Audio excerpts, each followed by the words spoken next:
저는 우리 시댁 이야기를 하려고 합니다. 우리 시댁은 정말 너무너무 좋아요.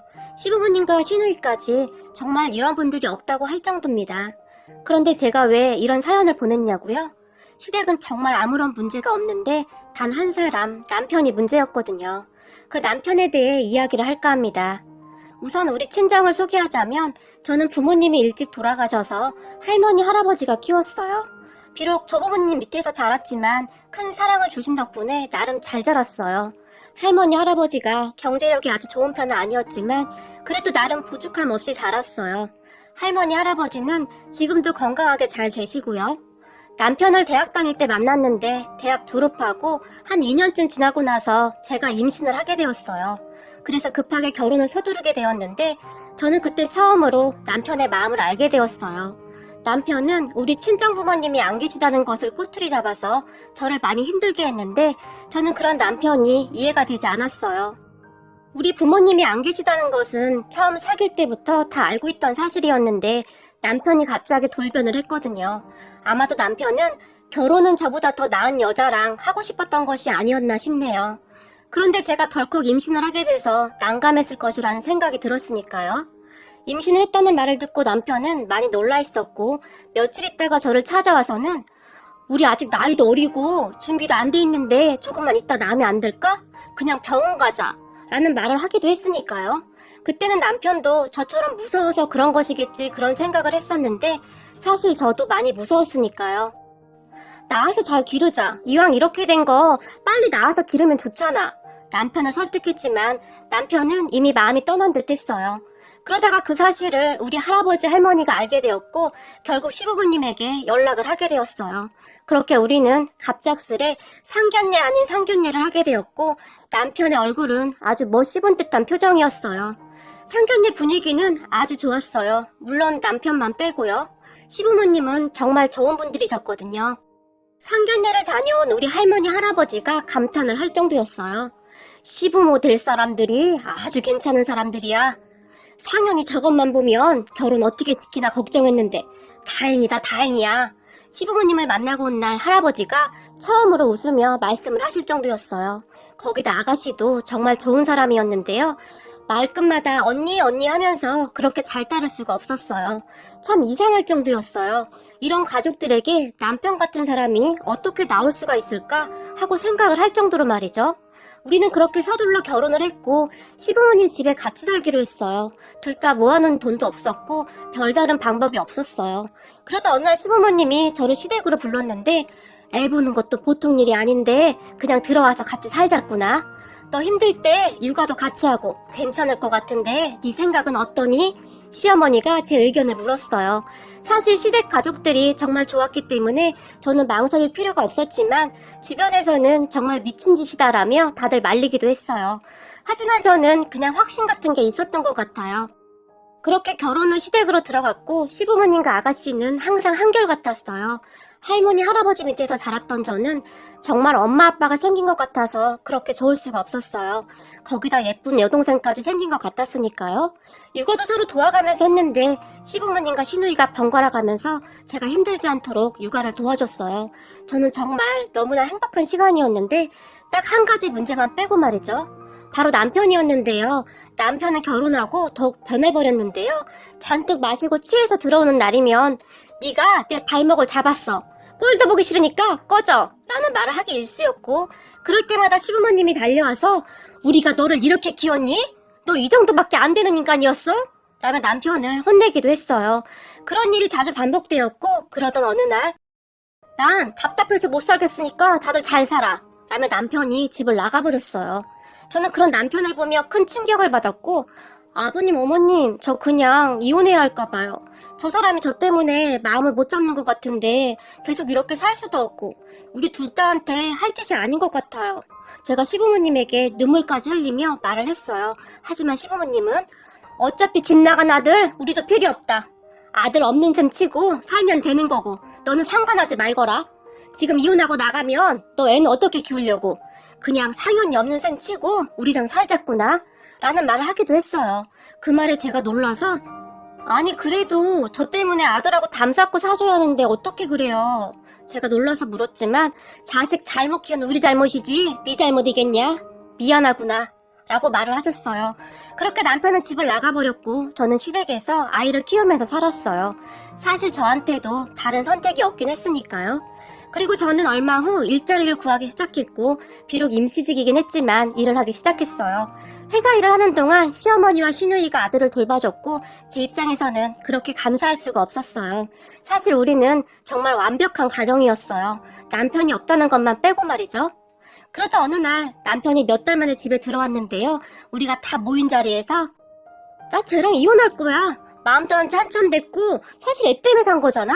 라며 남편이 저를 째려봤는데 준서는 우리가 키울 테니까 너는 몸만 나가. 나 여자 생겼는데 그 여자가 준서까지 키워줄 자신 있다고 하니까 너보다 100배는 능력 있고 좋은 여자야. 근데 너 진짜 뻔뻔하다. 얼굴이 무슨 철판 깔았냐? 내가 너 싫다고 집까지 나갔는데 남편도 없는 집에 어떻게 지금까지 남아있을 수가 있어? 생각이라는 게 있으면 알아서 나갔어야지. 진짜 뻔뻔하다. 남편이 큰 소리로 말을 했어요. 그 순간 제가 너무 창피해서 눈물이 왈칵 쏟아졌는데요. 하긴 네가 갈 데가 어디 있겠냐. 이래서 집안 빵빵한 사람 만나야 해. 최소한 집안이 정상적이어야 하는 거야. 남편이 다시 저에게 쏘아 붙였어요. 그런데 시부모님이 남편을 무섭게 노려보고 있었는데요. 그런 시부모님의 입에서는 충격적인 말이 튀어나왔어요. 이래서 옛말에 머리 검은 짐승은 거두는 게 아니라고 했구나. 라는 말이 시아버지 입에서 툭 하고 튀어나왔거든요. 그 말에 남편뿐만 아니라 아가씨와 저까지 놀라서 시아버지를 바라봤고 시아버지 말에 남편이 아빠 그게 무슨 말이야? 라며 눈을 동그랗게 뜨고 물었어요. 못 알아들었어? 다시 말해줘? 시아버지가 남편을 향해 버럭 소리를 질렀고 그 모습에 옆에 있던 시어머니가 여보 그만해요. 그건 우리가 눈 감는 순간까지 비밀로 하기로 했잖아요. 당장 그만둬요. 놀라서 시아버지를 말리는 듯 했어요. 하지만 시아버지는 왜? 이제 다 컸는데 상현이도 알 건 알아야지 라고 말을 하며 다시 남편을 봤는데 다시 말해줘? 이래서 머리 검은 짐승은 거두는 게 아니라고 했다. 우리가 너를 잘못 키웠어. 애초에 너를 데려오는 게 아니었어. 바르게 잘 키울 수 있을 줄 알았는데 우리가 널 잘못 키웠구나. 누굴 원망하겠니? 다 우리 잘못이지. 라며 시아버지가 남편을 다시 노려봤어요. 그런 시아버지의 말에 아빠 내가 아무리 미워도 그렇지 무슨 그런 말을 해? 농담도 정도껏 해야지. 그럼 내가 엄마 아빠 아들이 아니라는 거야? 나 아빠랑 이렇게 많이 닮았는데 남편이 말을 했는데 순간 남편의 목소리가 떨리고 있었어요. 그러게 말이다. 그래서 애초에 너를 선택한 거다. 우리가 결혼하고 한참이 지나도 애가 안 생겨서 알아보러 갔는데 이것도 운명인지 네가 나 어릴 때를 참 많이 닮았더구나. 그땐 참 신기했어. 그때 우리는 분명히 운명이라고 생각했다. 그래서 너를 선택한 거고 하지만 우리가 너를 키우면서 단 한 번도 차별한 적도 없었어. 오히려 네가 정말 예뻤다. 네가 오고 얼마 안 있다가 그렇게 안 생기던 딸이 생겼거든. 그래서 우리는 네가 복덩이라고 생각하고 정말 최선을 다해서 너를 키웠어. 그런데 지금 네가 하는 행동을 보니 내가 키운 자식이 맞는지 의심스러울 정도다. 우리가 너를 정말 잘못 키웠다는 생각만 드는구나. 순간 시아버지 눈에 이슬이 맺혔는데요. 옆에 있던 시어머니가 우리가 세상 떠날 때까지 비밀로 하려고 했는데 친척들도 이 사실을 아는 사람이 없어 라고 말을 하며 뒤를 돌아 눈물을 닦으셨어요. 그리고 그런 시부모님의 행동에 남편이 얼어붙은 듯 서 있었고 거짓말이지 엄마 거짓말이지 남편이 울부짖었지만 사실이다. 네가 아주 어릴 때 데리고 왔으니까 너는 기억이 없겠지? 사진 앨범에 아래 위 노란색 옷 입고 찍은 사진이 있는데 그게 네가 그곳에 맡겨질 때 네 친모가 입혔던 옷이라고 하더구나. 혹시 몰라서 우리가 보관도 해놓고 있었어. 나중에 네 친모가 찾으러 올 수도 있으니까. 시아버지가 다시 말을 했어요. 그 말에 남편의 얼굴이 새파랗게 질려 있었는데 시아버지는 거기서 멈추지 않았어요. 시어머니를 보며 여보 그거 가지고 와. 시아버지가 말을 했고 시어머니가 너무나 슬픈 표정을 지으며 종이 한 장을 가지고 왔는데 시아버지가 그 종이를 남편에게 보여주며 혹시 몰라서 네 친엄마가 쓴 편지를 가지고 있었다 라는 충격적인 말을 했어요. 그렇게 남편이 떨리는 손으로 종이를 받았고 아가씨조차도 놀라며 남편 옆에서 종이를 뚫어져라 쳐다봤어요. 남편뿐만 아니라 아가씨조차도 큰 충격을 받은 것 같았는데요. 아가씨의 얼굴이 창백해졌거든요. 그리고 잠시 후 남편이 종이를 구겨버리고는 뭐야 그럼 진짜 엄마 아빠 아들이 아니라고 내가? 다시 울부짖었어요. 그런 남편을 보며 시아버지가 우리가 이거 친자 확인 검사지까지 다 써놨으니까 정 못 믿겠으면 네가 가서 확인해보던지. 네 머리카락이랑 내 머리카락 가지고 가봐. 시아버지가 머리에서 직접 머리카락까지 뽑아서 남편에게 내밀었지만 이미 이성을 잃었던 남편은 화가 난 채 쳐다보지도 않았어요. 그런 남편을 보던 시아버지가 우리가 끝까지 말 안 하려고 했는데 네가 네 처보고 할머니 할아버지 밑에서 자랐다고 허구한 날 무시하는 거 보면서 도저히 안 되겠다 싶었다. 사람은 말이다. 남의 약점을 가지고 그렇게 함부로 행동하는 거 아니다. 그리고 네가 다른 여자를 데리고 온다면 우리도 너랑 같이 살 생각 없다. 우리는 여기 우리 며느리랑 우리 손주랑 같이 살 거니까. 너는 네가 사랑한다는 그 여자랑 둘이서 잘 살거라. 그리고 넌 앞으로 우리 자식이 아닌 거다. 우리는 우리 며느리를 그냥 딸로 삼을까 한다. 라는 말을 했어요. 그 말에 남편은 다시 한번 충격에 휩싸인 채 집을 나가버렸어요. 그리고 그런 남편의 뒷모습을 보던 시아버지가 못난 자식 같으니라고 어디서 저런 것이 나왔는지 라는 말을 하기도 했어요. 그렇게 남편이 나가고 나서 우린 한동안 아무 말도 못하고 있었는데요. 잠시 후에 엄마 아빠 그동안 어쩜 이렇게 감쪽같이 숨길 수가 있어? 아가씨가 물었지만 시부모님은 입을 꾹 다문 채 묵묵부답이었어요. 그 뒤 집안 분위기가 많이 가라앉게 되었는데요. 무엇보다도 아가씨의 충격이 많이 큰 듯했어요. 하지만 아가씨는 원래 본성이 착한 사람이었던지라 우리 아들과 저에게는 어떠한 편견도 갖지 않고 평소와 똑같이 행동을 했어요. 그런 아가씨를 보는데 너무 미안하고 고맙더라고요. 그러다 어느 날 저녁 식사를 하는데 어머님 아버님 저 그냥 친정으로 갈게요. 아무리 생각해봐도 제가 지금 여기에 있는 건 아닌 것 같아요. 그동안 남편도 없는데 혼자 제 고집만 부린 것 같아요. 라고 말을 했는데 갑자기 제 눈에서 눈물이 왈칵 쏟아져 나왔어요. 그런데 그런 제 말을 듣던 시어머니와 시아버지가 동시에 안 돼! 절대 안 돼! 라고 소리를 지르셨어요. 그리고 아가씨도 언니 저는 단 한 번도 언니가 남이라고 생각한 적 없어요. 우리 가족이잖아요. 그냥 여기서 우리랑 같이 살아요. 엄마 아빠 딸로 그리고 제 언니로 살면 되잖아요. 라며 제 손을 잡아줬어요. 그 순간 제가 눈물을 펑펑 흘렸는데요. 그래 너는 우리 딸이다. 딸이 엄마랑 아빠 두고 어디를 간다는 거니? 그냥 여기서 살거라. 너는 그냥 우리 딸이야. 시어머니도 눈물을 머금은 채 저를 바라봤어요. 그렇게 저는 시댁에서 마치 딸처럼 살았어요. 그리고 시간이 얼마나 지났을까요? 남편이 몇 달 만에 집에 다시 돌아왔어요. 그런 남편의 모습은 상거지도 그런 거지가 따로 없었는데요. 꼴이 아주 말이 아니더라고요. 그런 남편을 보며 가족 모두가 다 놀랐는데요. 네가 여긴 웬일이냐? 그 여자랑 살 거면 나가라고 했던 것 같은데? 시아버지가 소리를 질렀어요. 그런 시아버지의 말에 남편이 눈물을 뚝뚝 흘렸어요. 그리고는 남편이 갑자기 우리 앞에 무릎을 꿇고는 죄송해요. 제가 잘못했어요. 남편이 말을 했고 그런 남편을 보며 왜 나한테 미안한 거냐? 너 없이 네 아들 키운 네 처한테 미안해야지. 시아버지가 호통을 쳤고 남편이 저를 보며 정말 미안해. 앞으로 당신하고 준서만 생각하고 정신 똑바로 차리고 살게. 남편이 다시 눈물을 펑펑 쏟았어요.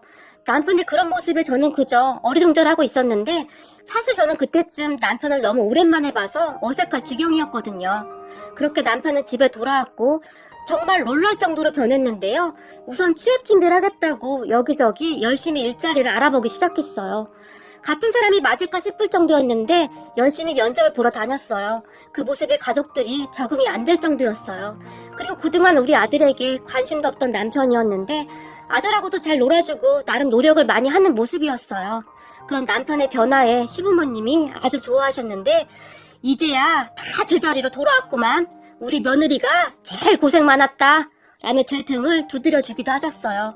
그렇게 몇 달을 취업 준비를 하던 남편은 큰 회사는 아니었지만 중소기업에 정말 어렵게 취업을 하게 되었어요.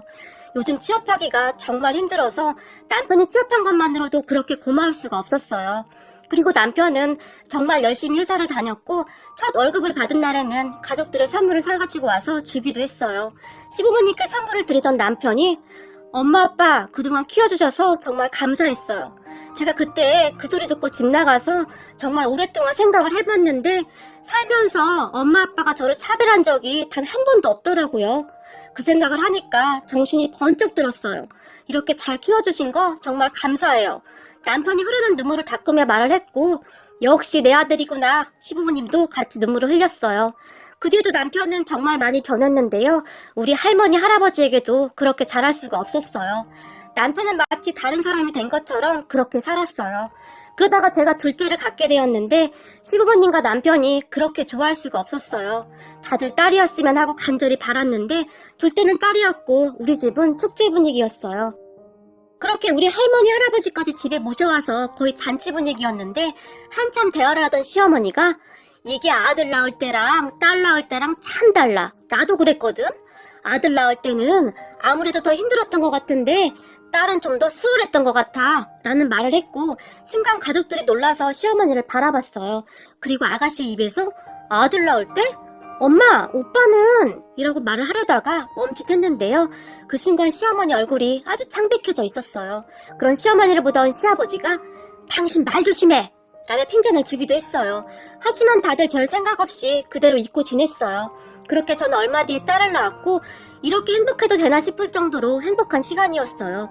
그러다 어느 날 제가 딸에게 모유수유를 하고 거실로 나왔는데요.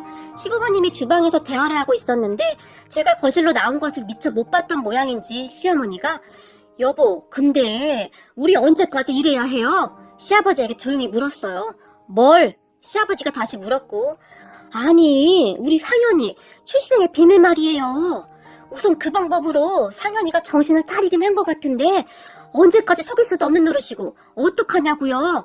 시어머니가 한숨까지 쉬면서 물었어요. 이렇게 된 마당에 말하면 뭐해? 나중에 한참 지나면 말할 날이 있겠지. 덕분에 상현이 정신 차렸잖아. 그 방법 아니었으면 상현이 저거 인간 노릇도 못했어. 시아버지가 조용히 말을 하는 듯 했어요. 그 말에 시어머니가 참 무슨 홍길동도 아니고 내가 낳은 아들을 내가 낳았다고 말도 못하고 이게 무슨 난리야 그래? 라고 말을 했는데 어허! 당신 입 조심하라니까? 그때도 말 잘못해서 큰일 날 뻔했잖아. 이 사람아 제발 조심 좀 해. 시아버지가 조용히 말을 했어요. 그리고 그 말에 제가 깜짝 놀라서 주방으로 성큼성큼 걸어 들어갔는데요. 그런 제 모습을 보던 시어머니와 시아버지가 깜짝 놀랐는데 시어머니가 들고 있던 그릇을 놓쳤고 그릇이 그만 쨍그랑 하고 깨지면서 산산조각이 났어요. 그리고 두 분이 무슨 도깨비라도 본 듯한 표정으로 저를 바라봤어요. 너 혹시 다 들었니? 어디서부터 들었니? 시어머니가 말까지 더듬으며 물었어요. 출생의 비밀부터 들었어요, 어머니. 제가 조용히 입을 열었는데요. 맙소사, 그럼 다 들은 거네? 네, 대충 다 들었어요. 근데 그 이한테 왜 그런 거짓말까지 하신 거예요? 그리고 그때 남편 친모가 쓴 편지도 보여줬잖아요. 제가 두 눈으로 분명히 봤는데요. 종이가 정말 오래되어 보이던데요? 제가 놀라서 물었어요. 너 조용하길래 자는 줄 알았는데 안 잤구나. 그게 말이다. 그거 가짜였어. 시어머니 입에서 그 말이 툭 하고 튀어나왔어요. 네? 가짜요? 가짜를 어떻게 만들어요? 무슨 드라마도 아니고요. 그 종이 옛날 네 신우가 썼던 일기장에서 빈 거 한 장 뜯어서 오래된 글씨처럼 쓴 거다. 상현이가 하도 정신을 못 차려서 어쩔 수가 없었다. 시아버지가 조용히 말을 했어요. 네? 진짜요? 무슨 이런 일이. 근데 그때 그 이한테 친자 확인서도 확인해보라고 던지셨잖아요. 제가 놀란지 다시 물었어요. 그런 저를 보던 시어머니가 내가 낳은 자식을 내가 모르겠니? 상현이 걔가 그거 할 깜냥도 못 된다. 그때 너도 봤잖니? 놀라서 달려나가는 거. 시어머니가 웃으며 말을 했어요. 그리고는 다시 암튼 너는 모른 척 해야 한다. 아직은 상현이한테 말도 못하고 있는데 절대 모른 척 해야 해. 이제 정신 차리고 잘 사는 애한테 또다시 내가 너를 낳았다라고 말을 하기도 그렇고 이거 참 고민이네. 시어머니가 말을 했는데 그런데 우리가 낳았던 그렇지 않았던 그게 뭐가 중요하겠냐? 상현이가 정신만 차렸으면 되는 거지. 그냥 이대로 살자꾸나. 그러다 나중에 한참 후에 다시 한번 생각해보자꾸나. 시아버지가 제게 당부를 했어요. 그렇게 시부모님과 저는 남편의 출생의 비밀을 간직한 채 지내고 있었어요. 그 뒤 시간이 얼마나 지났을까요? 가족끼리 외식을 하는데 시아버님이 우리 아들을 보며 이래서 피는 못 속인다고 우리 손주가 나를 꼭 빼다 박았어. 안 그래? 라고 말을 했고 그 말에 시어머니와 제가 사색이 되었는데요. 말하던 시아버지도 실수를 한 것을 알았던지 순간 입을 다물어 버렸어요. 그런데 그런 시아버지를 보던 남편이 그러게 아빠랑 저랑 그리고 우리 아들이랑 완전히 붕어빵이지.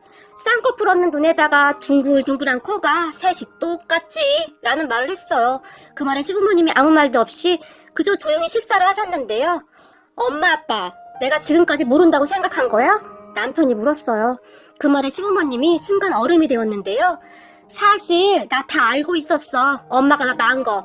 남편이 다시 아무렇지도 않게 말을 했고, 언제부터? 네가 어떻게 알고 있어? 시아버지가 물었는데, 그때 집 나갔다 다시 돌아왔을 때 진짜 독한 마음 먹고 취업했잖아? 그때 친구들이 밥 사라고 해서 축하 기념으로 밥을 샀는데 친구 종석이가 그러더라고. 너는 나이가 들수록 니네 아버지랑 똑같아진다고. 그 얘기 듣고 아빠 얼굴을 자세히 봤는데 진짜 그렇더라고. 그때부터 의심이 들기 시작했어. 근데 어느 날 손톱깎이를 찾는데 거실 서랍장에서 그때 아빠가 아빠 거 서명해놓고 나한테 던진 친자 확인서 작성한 게 거기 그대로 있더라고. 그래서 내가 거기에 내 거 서명하고 아빠 머리카락이랑 내 머리카락 그거 가지고 가서 친자 확인을 직접 해봤어. 친자 99.9%라고 나오더라고. 그땐 진짜 황당했는데 근데 순간 내가 엄마 아빠 친자식이라는 그것만으로도 진짜 감사한 마음이 들었어. 정말 눈물이 날 정도였어. 그런데 내가 얼마나 바보 같았던지 엄마 아빠의 그런 어설픈 뻥에 속아 넘어가다니. 처음엔 엄청 어이가 없었는데 나중에는 엄마 아빠가 오죽했으면 그랬겠나 싶더라고. 사실 내가 개차반이긴 했지. 그래도 내가 엄마 아빠 아들이잖아. 본성이 어디 가겠어? 그래서 나도 그냥 모른 척 하고 있었어. 남편이 시부모님에게 설명을 했어요. 그 말에 아가씨가 뭐? 진짜야? 우리 집은 뭐가 이렇게 복잡해? 우리 오빠 출생이 참 복잡한 사람이네. 어쩐지 나도 이상하긴 했어. 아무리 봐도 아빠랑 똑같아도 너무 똑같았어. 놀라서 말을 했어요. 그리고 아가씨가 한마디를 더 추가했는데 뭔 막장 드라마도 아니고 갑자기 출생의 비밀이라는 비장의 카드를 내놓다니. 우리 엄마 아빠 진짜 대단하신 분들이네. 어떻게 그런 생각을 다 했대? 엄마 아빠 맨날 드라마에 빠져 살더니 대단하다 대단해. 엄마 아빠 드라마를 너무 많이 본 거 아니야? 아가씨가 시부모님을 놀리며 말을 했어요.